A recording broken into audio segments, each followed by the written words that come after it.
Hello, नमस्कार, आदाब, सत श्री अकाल और अस्सलाम वालेकुम। मैं हूं मोहम्मद अहमद काज़मी, लेकर आया हूं आपका पसंदीदा कार्यक्रम आपके रूबरू। मिडिल ईस्ट यानी इजराइल फिलिस्तीन जंग लगातार हो रही है और उसकी कवरेज आप हमारे चैनल पर देख रहे हैं। उसमें इंटरव्यूज, उसके अलावा लाइव प्रोग्राम आधा घंटे का, और उसके अलावा रात में नज़र दुनिया पर कार्यक्रम। उस सब से आप लोग रोज़ाना आपके पास इंफॉर्मेशन पहुंच रही है, और मुख्तलिफ एंगल से जो हम इंटरव्यू करते हैं वो उसी इशू से रिलेटेड जो कुछ और डेवलपमेंट्स हो रहे हैं जिनके बारे में आमतौर पर वो इंफॉर्मेशन ओझल हो जाती है, वो इंफॉर्मेशन भी हम लाने की कोशिश करते हैं कुछ एक्सपर्ट्स के जरिए। आज हमारे खास मेहमान हैं शमसुल इस्लाम साहब, जो दिल्ली यूनिवर्सिटी में प्रोफेसर रह चुके हैं, बहुत ही जाने माने राइटर हैं और एक्टिविस्ट हैं। उन्होंने बहुत सी किताबें लिखी हैं ज़ायनिज़्म और आरएसएस और मुख्तलिफ मौज़ूआत पर। इस वक्त लंबी बात कहूँगा तो शायद वो नाराज़ हो जाएंगे, कहते हैं बात हो जानी चाहिए, इसलिए मैं सीधा चलता हूँ शमसुल इस्लाम साहब की तरफ। और जो इश्यूज हैं उन पर हम जो बात करेंगे वो ये कि भारत ने, मोदी जी ने जो सपोर्ट किया था इजराइल को, उसके बाद अब से पहले हम कवर कर चुके हैं, बता चुके हैं कि इजरायली एम्बेसडर बहुत खुश थे मोदी जी के उस सपोर्ट पर, जिसे बाद में फॉरेन मिनिस्ट्री ने एक तरह से वापस ले लिया बयान को, फिर फिलिस्तीन की हमदर्दी का इजहार किया। उसके बाद इजरायली एम्बेसडर सिर्फ यहीं नहीं रुके, बल्कि भारत के मीडिया पर भी उनकी नजर है, और जहां कहीं कोई उन्हें लगता है कि उनके इंटरेस्ट के खिलाफ है तो वो एडिटर को सीधा खत लिखते हैं। ये खत एक उन्होंने द हिंदू अखबार को लिखा है एक इंटरव्यू के सिलसिले में, उस पर हम बात करेंगे। इसके अलावा जॉर्डन के एम्बेसडर जो भारत में हैं वो अपनी सरकार के खिलाफ ही एक तरह से बोल रहे हैं मोदी जी को खुश करने के लिए। शायद उससे यह हकीकत भी नजर आ रही है कि जॉर्डन कितना इजराइल के साथ है और कितना फिलिस्तीन के साथ है, उस पर भी हम बात करेंगे। और यह भी हम समझने की कोशिश करेंगे कि आखिर नेतन्याहू, जो अब जंग के लिए पूरी तरह से जिम्मेदार माने जा रहे हैं, न सिर्फ इजरायलियों के जरिए और फिलिस्तीनियों के जरिए बल्कि दुनिया भर में ये बात कही जा रही है कि इस वक्त नेतन्याहू इस टेंशन, इस जंग के जिम्मेदार हैं। उनका बैकग्राउंड क्या है, वहां की सियासत में उन्होंने क्या कुछ किया है जो याद करने की जरूरत है इस वक्त, हम उस पर भी बात करेंगे। एक फॉर्मर प्राइम मिनिस्टर के कत्ल में उनका नाम है बाकायदा, जो इस वक्त प्राइम मिनिस्टर नेतन्याहू और उनके इंटीरियर मिनिस्टर इतामर बिन गवीर, उन पर भी वो इल्जाम था प्राइम मिनिस्टर के कत्ल में। ये सारी चीजें डिस्कस करेंगे और बीच में कुछ और भी अहम बातें आएंगी तो उस पर भी हम जाएंगे। आखिर तक आप लोग जरूर देखिएगा।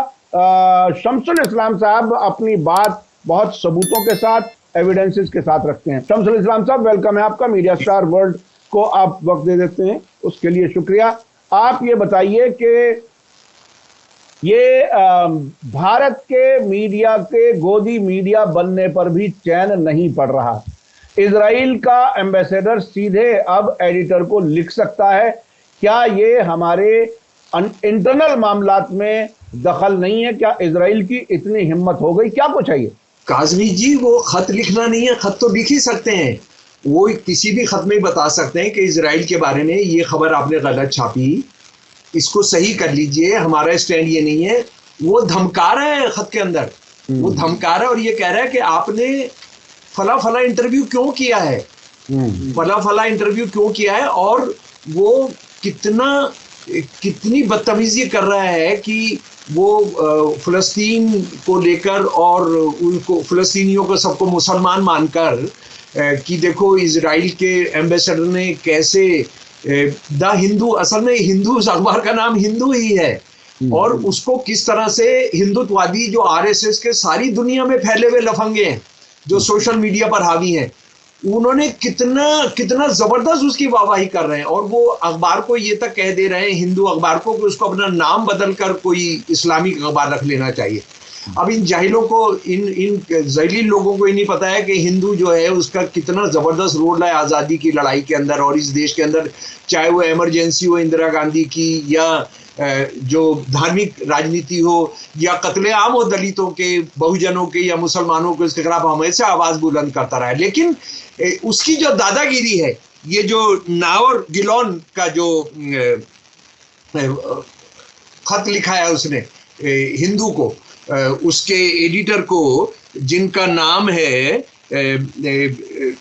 सुरेश जी, सुरेश अलामबत जो नाम है, मुझे लगता है कि यही सही नाम है। तो उनको चिट्ठी लिखी है।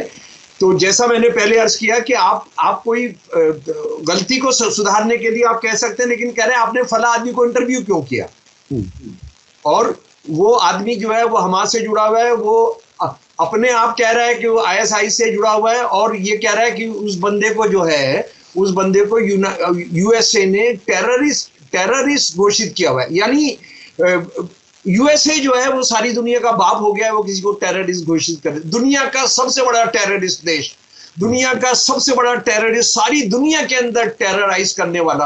आप इंडोनेशिया ले लीजिए, आप वियतनाम ले लीजिए, आप मलेशिया ले लीजिए, आप लैटिन अमेरिका ले लीजिए, आप अफ्रीका ले लीजिए, किस तरह से उन्होंने किया, किस तरह से पाकिस्तान को उस देश ने तालिबान को मदद करने के लिए कहा, किस तरह से अफगानिस्तान का सत्यानाश किया और वहां से अफगानिस्तान से भागा अपनी सेना को लेकर। वो ठेकेदार हो गए कि कौन टेररिस्ट है। दुनिया का सबसे बड़ा डकैत जो है, वो कौन डकैत नहीं है उसका सर्टिफिकेट देगा। बताइए, बहुत बहुत मजेदार बात है। और ये इस खत के अंदर उसने लिखा है कि आपने फला फला आदमी को मार्जुक, मूसा अबू मार्जुक, ये वो कौन है, क्या है, इससे कोई मतलब नहीं है। वो अखबार की एडिटोरियल पॉलिसी है, उन्होंने क्या किया, और क्या वो सिर्फ वो हमास के उसी आदमी का कर रहे हैं, दूसरे लोगों का भी इंटरव्यू वो कर रहे हैं, बहुत सारे लोगों का इंटरव्यू कर रहे हैं। तो आप कह रहे हैं कि वो आपको नहीं करना चाहिए था, और उसके बारे में आपको कहना है कि ये अनैतिक था, ये गैर जिम्मेदाराना था, और इससे उनको बहुत गहरी निराशा हुई है। अब बताइए, अंग्रेजी के अंदर एक कहावत है जनाब काजमी साहब, कि पॉट कॉलिंग कैटल ब्लैक। उसका मतलब यह है कि डकैत जो है वो जो है शरीफ इंसान को डकैत बता रहे हैं या चोर बता रहे हैं। तो ये बहुत मशहूर कहावत है कि जो सबसे बड़ा गुंडा है, वो गुंडा दूसरों को कह रहा है कि तुम गुंडागर्दी कर रहे हो। ये मैं एक बात, क्या हम ये समझें, इस वक्त जिस तरह से भारत के कुछ मीडिया के जर्नलिस्ट इजराइल पहुंचे हुए हैं, वहां से रिपोर्टिंग कर रहे हैं, यानी नेतन्याहू की गोद में बैठा हुआ हमारा वो जो गोदी मीडिया था, अब एक गोद से या उनके साथी दोस्त के गोद में जाकर के बैठ गया। क्या इस पर भी चैन नहीं पड़ा? क्या पूरे भारत के मीडिया पर इजराइल कंट्रोल करना चाहता है? जो रिपोर्टिंग हो रही है वहां से एक तरफा हो रही है, गाजा से कोई रिपोर्टिंग नहीं है, सिर्फ और सिर्फ इजरायली फौजियों के साथ कुछ पत्रकार जाते हैं कुछ कदम तक, और वो जो चाहते हैं उनकी मर्जी की खबरें छापते हैं। मैं ये सब इसलिए कह रहा हूं कि 2003 जंग मैंने इराक और मैंने खुद कवर की है, और मैं खुद एम्बेडेड नहीं हुआ, कभी फौजों के साथ नहीं गया, अकेले जर्नलिज्म की, और वो आज तक भी लोग याद करते हैं। लेकिन इस वक्त जो रिपोर्टिंग हो रही है ऐसी हो रही है। तो अब ये खत जो लिखा है इजरायली एम्बेसडर ने, क्या ये माना जाए कि पूरी तरह से इजराइल के कंट्रोल में भारत का मीडिया है? अगर कहीं एक भी उसके खिलाफ कुछ होता है, उसके नजरिए के खिलाफ होता है, तो उस पर वो बेचैन हो जाते हैं। नहीं, वो तो आप बिल्कुल सही फरमा रहे हैं। और बात यह है कि ये जो गोद में बैठने की आप बात कर रहे हैं ना, तो अब पता नहीं उसकी गोद कितनी बड़ी है, क्योंकि उसमें बाइडेन भी बैठे हैं, उसमें मोदी जी भी बैठे हैं, है ना, उसमें सुनक भी बैठा है, उसमें ये अपना फ्रांस का भी बैठे, तो गोद में वो बैठे हैं। लेकिन बात यह है कि इस चिट्ठी के बाद और जिस तरह का उन्होंने उन पर हमला किया हिंदू अखबार पर, ये फ्रंट लाइन के अंदर छपा था, जो एक बहुत पॉपुलर 15 दिन में निकलता है। 27 अक्टूबर 2023 को उनकी एक स्टोरी थी, 27 अक्टूबर की। और इसके जवाब में तो सबसे पहले तो भारत का जो फॉरेन मिनिस्ट्री है उसने इतराज करना चाहिए, इसको डांटना चाहिए इजराइल के एम्बेसडर को। तुम ये कैसे बदतमीजी कर सकते हो, तुम हदों में रहो। ये मान लीजिए इस तरह की कोई बात भारत का राजदूत कहीं पर कर दे, तो वहां पर वहां की सरकार स्टैंड लेगी। और ये जो मैंने आपसे कहा कि pot calling the cattle black, ये वही वाला मामला है। ये कौन कह रहा है? ये इजराइल कह रहा है वो ज़ायनिस्ट देश जिसके खिलाफ यूनाइटेड नेशंस ने 150 से ज्यादा प्रस्ताव पास किए हैं। ये वो कह रहे हैं जिसमें अभी 10 दिन पहले यूनाइटेड नेशंस ने फिर एक प्रस्ताव पास किया है कि आप वहां पर जंगबंदी करिए। अच्छा, इसके अलावा एक मुझे याद आ गया, बीच में याद दिला दूं अपने दर्शकों को कि दर्जनों पत्रकारों को कत्ल किया जा चुका है गाजा में इजराइल के जरिए। यानी हर तरफ का मीडिया कंट्रोल हमारे हाथ में हो, हमारे फौजी चाहे कितने कमजोर और फुसफुसे हों, भाग जाएं टैंक छोड़ करके भी, लेकिन मीडिया में जय जयकार होती रहनी चाहिए। क्या ये इसका मतलब ये है? नहीं, बिल्कुल मतलब ये है। और जो बात बहुत इंपॉर्टेंट है इसके अंदर कि आप ये कौन बंदा कह रहा है, कौन से ज़ायनिस्ट इजराइल का एम्बेसडर कह रहा है, जिसके बारे में वहां की जो लेबर पार्टी है, इजराइल की लेबर पार्टी, हालांकि अभी तो ये सब चुप होकर बैठ गए हैं, लेबर पार्टी की जो चीफ है मरवा मिशेली ने 27 अक्टूबर 2022 को क्या कहा नेतन्याहू और इसका जो डिफेंस मिनिस्टर है या सिक्योरिटी मिनिस्टर है, यानी नेतन्याहू और अतामर बिन गफीर, जी, उसके बारे में ये कहा कि ओस्लो अकॉर्ड के बाद, असल में ओस्लो अकॉर्ड हुआ था नंबर 1 और नंबर 2 ये सन 1993 और 95 के अंदर, जिसमें पीएलओ और इसराइल के बीच में समझौता हुआ था। इसराइल और पीएलओ के बीच में समझौता हुआ था और इसमें इजरायली प्रधानमंत्री, जो 5वां प्रधानमंत्री था, उसने जो हस्ताक्षर किए थे उसको कत्ल किया था। वो लेबर पार्टी के थे। लेबर पार्टी की जो चीफ है, उन्होंने, मैंने आपको बताया, 27 अक्टूबर 2022 को कहा कि ये जो प्रधानमंत्री का नाम था यजिक राबिन का एक राजनीतिक कत्ल था और इसको कत्ल कराने के अंदर बेंजामिन नेतन्याहू और आज का जो सिक्योरिटी चीफ है इतामर बिन गफीर, वो शामिल थे। ये जो है टाइम्स ऑफ इजराइल की स्टोरी है 27 अक्टूबर 2022 की। और मैं पिछले एपिसोड में हमने इस पर बात की थी कि बाकायदा यूनाइटेड नेशंस ने एक कमीशन बिठाकर इसने कितनी गुंडागर्दी की है। पहले आईडी यानी अपने घर में बने हुए बमों का इस्तेमाल, रेल लाइन को उड़ा देना, रेलवे स्टेशन को उड़ा देना, पोस्ट ऑफिस को उड़ा देना। जो यूनाइटेड नेशन जिसको फिलिस्तीन का फैसला करने की जो कमेटी थी, उसके मिलिट्री हेडक्वार्टर को उड़ा देना। किंग एडवर्ड होटल या क्या नाम था उसके अंदर हजारों गांव को जला देना, हजारों फिलिस्तीनी औरतों को रेप करना, उनको मार देना, बच्चों को मार देना। और आज क्या कर रहे हैं वो, यानी चलिए वो छोड़िए, पिछला कुछ नहीं हुआ, आज वो क्या कर रहा है, ये जो जिसको सारी दुनिया के गुंडों का, सारी दुनिया के लफंगो देशों का समर्थन है, 25 अस्पतालों में से 16 अस्पताल पूरा तहस नहस कर दिए गए बम्बार्ड करके। वहां वैसे भी कुछ नहीं था, यानी वहां दवाइयां नहीं थी, मरीज ही मरीज थे।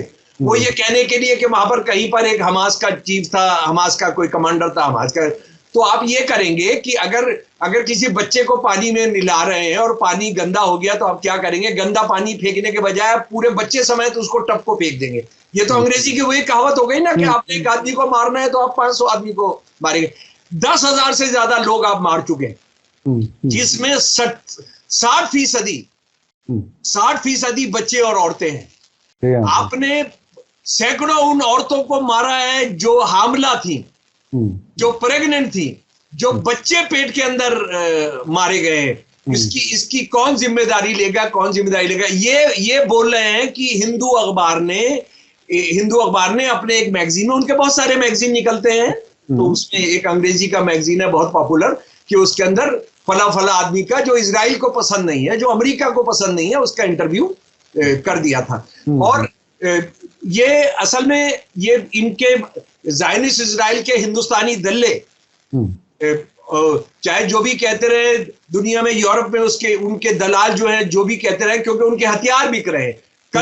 कल यूएस कांग्रेस के एक हाउस ने उसको जो $12 बिलियन या $11 बिलियन कर दिया, वो पास कर दिया, क्योंकि उसमें हथियार खूब बिकेंगे। हथियार बहुत दिन से बिक नहीं रहे थे। हालांकि ये यूक्रेन की लड़ाई में थोड़ा थोड़ा बड़ा था तो वहां फ्री में देना पड़ रहा था, लेकिन यहाँ पर वो ये कह के कि हमने ये इजराइल खरीदेगा, उसको इजराइल को कैश दे रहे हैं, वहां पर उसको पैसा दे रहे हैं। अच्छा, ये भी बहुत दिलचस्प है। मैं बताऊं कि अमेरिका ऐसे हालात में जिन मुल्कों की मदद करता है, मदद का ऐलान करता है, असल में कैश नहीं जाता, वो अपनी ही कंपनियों से माल भिजवा देता है, वो बिक्री हो जाती है। और हमने ये बात इराक में भी देखी, कई मुल्कों में देखी है कि वो असल में अपना कारोबार, अपना हथियारों का कारोबार चलाने के लिए उस पर कर्जा कर देता है ताकि बाद में वो रीपे करे और अपने यहाँ की ही कंपनियों को चलाता रहता है। अच्छा, ये एड है, ये इस बार एड दी जा रही है, डॉलर्स के अंदर एड दी जा रही है। अच्छा, मैं जरा सा जो बात इसी संदर्भ में जो बताना चाहता हूं कि ये अब अच्छा ऐसा लग रहा है सारी दुनिया अमेरिका के साथ है। मैं आपको बता दे रहा हूं, दुनिया के अंदर ये दलाल अरब देशों को छोड़कर या राजशाहियों को छोड़कर सारी दुनिया में फिलिस्तीन को लेकर लोग 1 लाख, 2 लाख, 10-10 लाख लोग निकल कर आ रहे हैं। और मैं आपको ये बताना चाहता हूं कि पिछले 24 घंटे के अंदर लैटिन अमेरिका के 3 देश, बोलिविया, कोलंबिया और चिली ने इजराइल के साथ अपने सिफारती ताल्लुकात, एम्बेसडर रिलेशंस खत्म कर दिए हैं। वहां से अपने एम्बेसडर को बुला दिया, इनके एम्बेसडर को भेज दिया है। अभी ताजा उदाहरण है कि आयरलैंड का एक बहुत मशहूर क्लब है सेल्टिक, वहां वो पूरा इजरायली समर्थक लोग हैं, लेकिन आयरलैंड हमेशा फिलिस्तीनियों के साथ खड़ा रहा है। आयरलैंड आयरिश जो आजादी का आंदोलन है, वो फिलिस्तीन की आजादी के आंदोलन के साथ भी खड़ा रहा है। तो वहां पर वो जो क्लब है, उसके बहुत बड़ा क्लब है, बहुत अमीर क्लब है, उसके अपने फुटबॉल टीम्स भी हैं। तो उन्होंने उनको कहा कि कोई फिलिस्तीन का झंडा लेकर नहीं आएगा। कुछ लोग जो पहले दिन लेकर आए थे उनको बाहर कर दिया गया, उनको गिरफ्तार करा दिया गया था। उसके बाद ये बताया जा रहा है कि 85,000 लोग उस झंडे को लेकर आ गए और कहा कि हमको निकालिए, तुम क्या कर सकते हो, तुम क्या कर सकते हो। और भारत के अंदर काज़मी साहब, जहां पर आप फिलिस्तीन का नाम नहीं ले सकते हैं, फिलिस्तीन का नाम नहीं ले सकते हैं, 92 साल के लोगों को गिरफ्तार करके जेल में डाला जा रहा है। यूपी के अंदर हालत तो यह है कि आप फिलिस्तीन का नाम ले देंगे तो आप जेल चले जाएंगे। जो बाबा की सरकार है, इसीलिए आप यहाँ देखेंगे वहां जमात इस्लामी, जमीयतुल उलमा वगैरह सब चुप बैठे, कोई सब में डर का माहौल पैदा करा दिया। लेकिन कल या परसों जो गुरुद्वारा प्रबंधक कमेटी की पहली टीम थी, इससे पहले जो टीम थी वो मनजीत सिंह जी के बोले जाते हैं, वो सिखों के एक डेलीगेशन के साथ फिलिस्तीन के एम्बेसडर को जाकर मिले और कहा कि हम साथ हैं। तो बाबा और आरएसएस वाले गिरफ्तार करो मनजीत सिंह को, जीके को, कि उन्होंने तो साफ कहा है कि हम फिलिस्तीन के साथ खड़े हैं और वहां पर ये जो है हत्याएं बंद की जाएं। सेकेंड वर्ल्ड वॉर के बाद सबसे बड़े हत्याओं का दौर चल रहा है। और मुझे यहाँ पर पाकिस्तान के एक मशहूर शायर जिन्होंने जिया के जमाने में वहां आप जानते हैं जिया साहब कौन थे, जिन्होंने कहा था हमारा पाकिस्तान इजराइल है और इजराइल हमारी तरह से पाकिस्तान है और उसको जिंदा रहना चाहिए, हमको भी जिंदा रहना चाहिए। उन्होंने जिया के जमाने में 40-40 कोड़े खाए हैं। उनका एक शेर है, इंसान अभी तक जिंदा है, जिंदा होने पर शर्मिंदा है। यानी आज सच बात यह है कि काज़मी साहब, हमको शर्म आ रही है, हम क्यों सुबह उठ रहे हैं, कैसे दिन बीत रहा है, जो कुछ हो रहा है वो आपके सामने। और उसमें हमारे जख्मों पर जो नमक छिड़का जा रहा है, वो यहाँ पर एक एम्बेसडर है जॉर्डन का।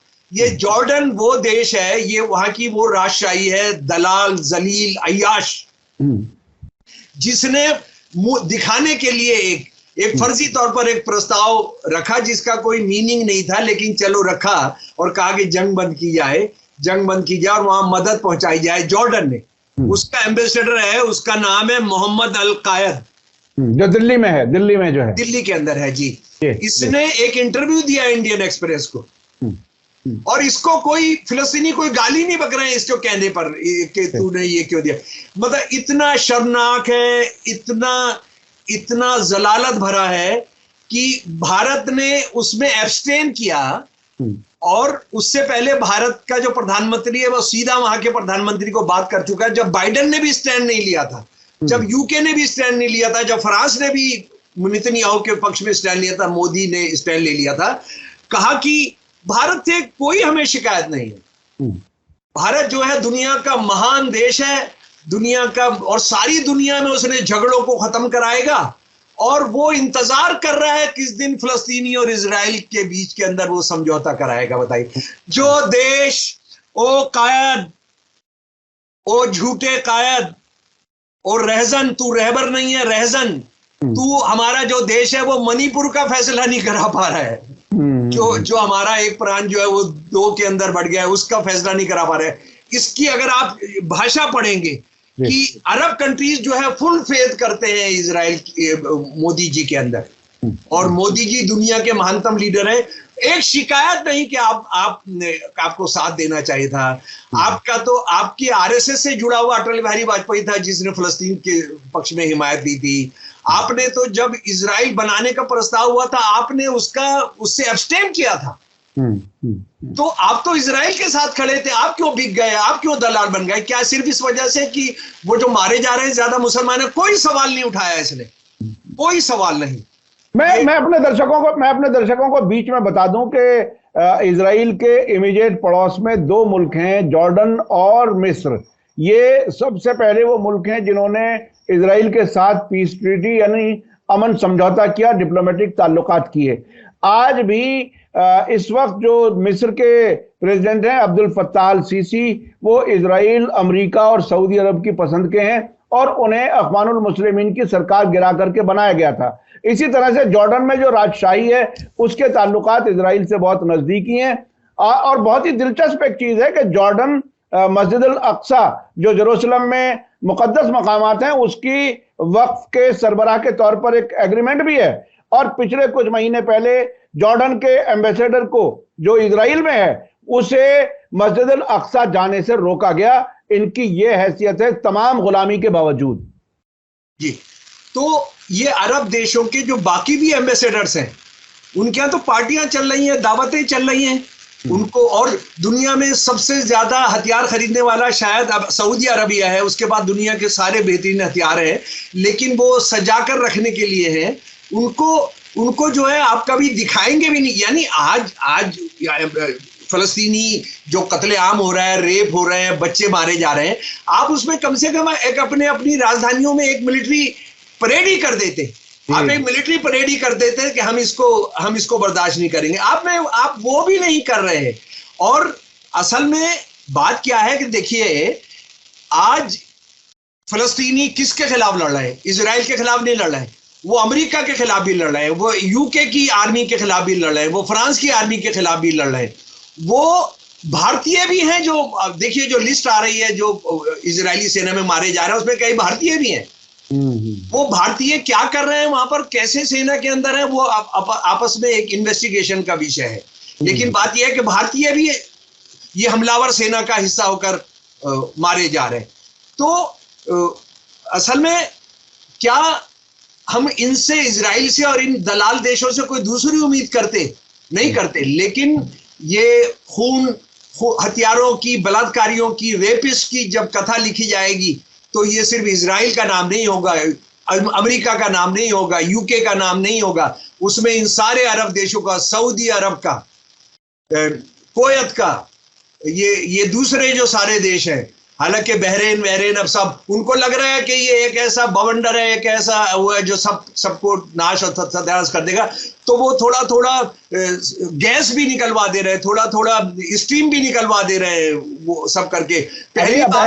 बहरेन ने अपना एम्बेसडर वापस बुलाया है वक्ती तौर पर। पहली बार फलस्तीन के समर्थन के अंदर मुजाहिरा भी होने दिया है। जी। ऐसे ही कुछ यूएई ने भी किया है, यूएई ने भी कुछ इस तरह का किया। असल में वो जो है अपनी अय्याशी, अपने राज बचाने के लिए कर रहे हैं। और अगर वो ये सोचते हैं कि इजराइल की जीत के बाद आप हमास को खत्म कर दें या किसी को भी खत्म कर दें, लोग लड़ेंगे नहीं। ये जो सोना चांदी के बर्तनों के अंदर खाना खाते हैं और खिलाते हैं, वो जानते नहीं है लोग क्या करते हैं। मैं देखिए हमेशा कहता हूं, मैं एक लेफ्ट की विचारधारा से जुड़ा हुआ हूं। मैं हमेशा ये कहता हूं कि अगर मार्क्स, एंजिल्स, लेनिन नहीं होते, माओ नहीं होते, तो क्या दुनिया में क्रांतियां नहीं होती? आप बेवकूफ हैं जो ऐसा सोचते हैं। जुल्म लोग कभी भी बर्दाश्त नहीं करते हैं, कभी भी नहीं किया जुल्म लोगों ने बर्दाश्त। और लोग जो हैं लड़ते हैं, हमेशा लड़ते हैं। अच्छा, मैं आखिर में थोड़ा सा आपसे ये पूछना चाहूंगा कि जो लोग प्रोटेस्ट करना चाहते हैं, जो लोग इजराइल के खिलाफ या फिलिस्तीनियों की हमदर्दी करना चाहते हैं, मौजूदा इन हालात में वो कौन सा तरीका अपनाएं जिससे वो इजराइल के जुल्म के खिलाफ नफरत और फिलिस्तीनियों के मजलूमों के साथ हमदर्दी दिखा सकें? कोई मशवरे के तौर पर आप बताएंगे लोगों को? सबसे महत्वपूर्ण बात यह है, मैं सोच रहा हूं कि मुझे आज बताना ही चाहिए कि जो मेडिको सेंस बॉर्डर्स, बाकी आप कैसे मदद नहीं कर सकते हैं, मेडिको सेंस बॉर्डर्स इतना जबरदस्त काम कर रहे हैं। वो सिर्फ फिलिस्तीन में नहीं, दूसरी जगहों पर भी जहां इस तरह के जुल्म में हिंसा हो रही है, अपने सैकड़ों डॉक्टर्स भेज रहे हैं, मारे जा रहे हैं उनके डॉक्टर, जिसको अंग्रेजी में डॉक्टर्स विदाउट बॉर्डर्स कहा जाता है। डॉक्टर्स विदाउट बॉर्डर्स कहा जाता है। अच्छा, उसका एक बात का ध्यान रखिएगा, उनके भारतीय यूनिट को मत दीजिएगा। वो भारतीय यूनिट से कभी जाएगा ही नहीं, यहां से कोई डॉक्टर भी मोदी जी नहीं जाने देंगे। लेकिन उनके जो अपने दोस्तों को बोलिए सारी दुनिया के अंदर कि वो वहां से करें। उनका जो उनका मुझे लगता है जो यूएस वाला जो उनका पोर्टल है उसके अंदर करें, अपने देश के अंदर करें, और ये देख ले कि अफ्रीका और फलस्तीन के लिए जो काम कर रहा है ये डॉक्टर्स विदाउट बॉर्डर्स, उसको दे। ये सबसे बुनियादी काम है, सबसे बुनियादी बुनियादी।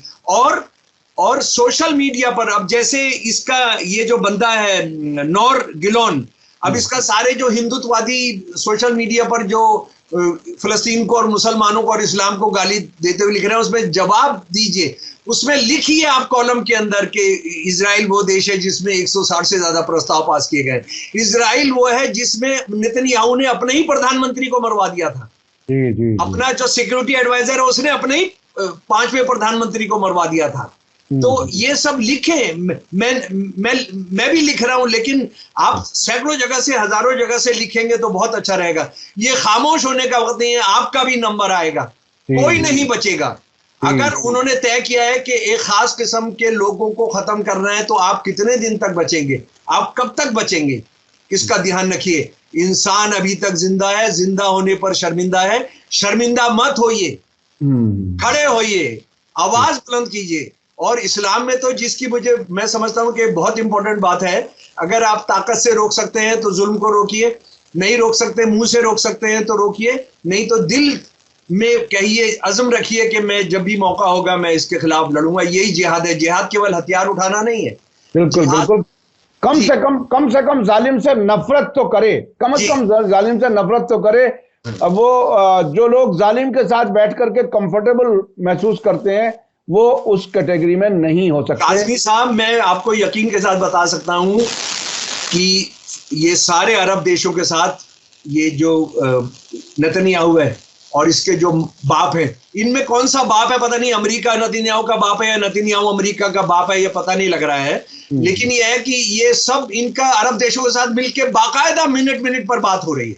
इनकी नेटवर्किंग है, जबरदस्त नेटवर्किंग है कि ये इजराइल जो फलस्तीनियों की जो अपने आत्मसम्मान की लड़ाई की जो रीढ़ की हड्डी है उसको तोड़ दीजिए। जी, आपने जो मिनट पे कांटेक्ट की बात कही, मैं आखिर में एक ऑब्जर्वेशन बता दूं। जब 2 अक्टूबर 2018 में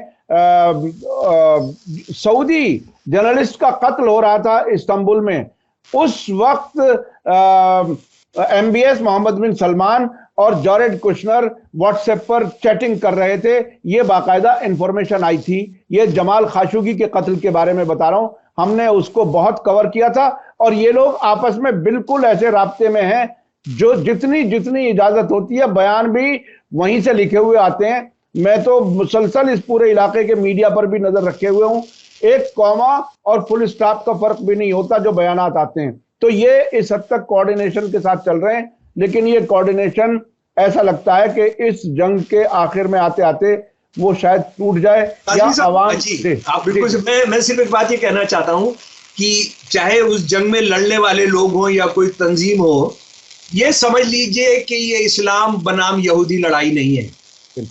बिल्कुल। अगर इस्लाम बनाम यहूदी लड़ाई होती तो सारी दुनिया में गैर मुसलमान जो लाखों की तादाद में निकल कर आ रहे हैं, बिल्कुल। बोलीविया मुसलमान देश नहीं है। बिल्कुल जी, बोलीविया मुसलमान देश नहीं है, जो दूसरे जो वहां के देश हैं वो मुसलमान देश नहीं है।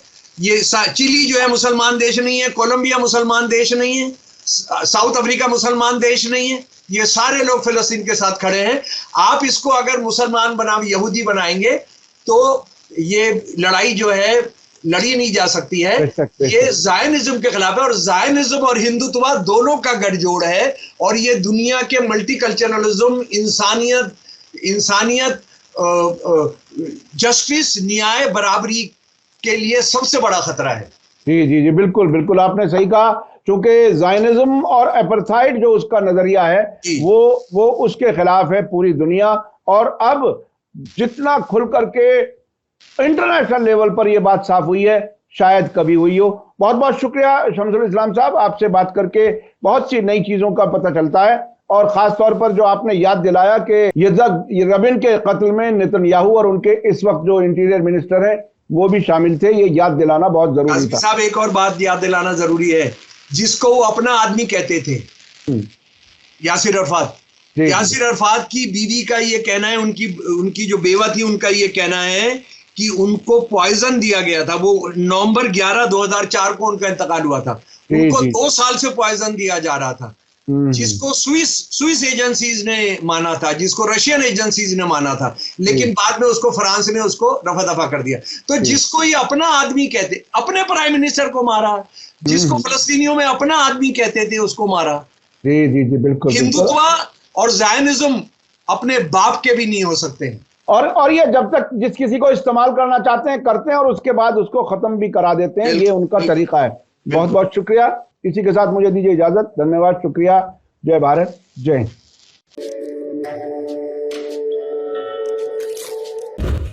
मीडिया स्टार वर्ल्ड के और वीडियो देखने के लिए हमारे चैनल को सब्सक्राइब करें और सीधे नोटिफिकेशन पाने के लिए बेल आइकन दबाएं।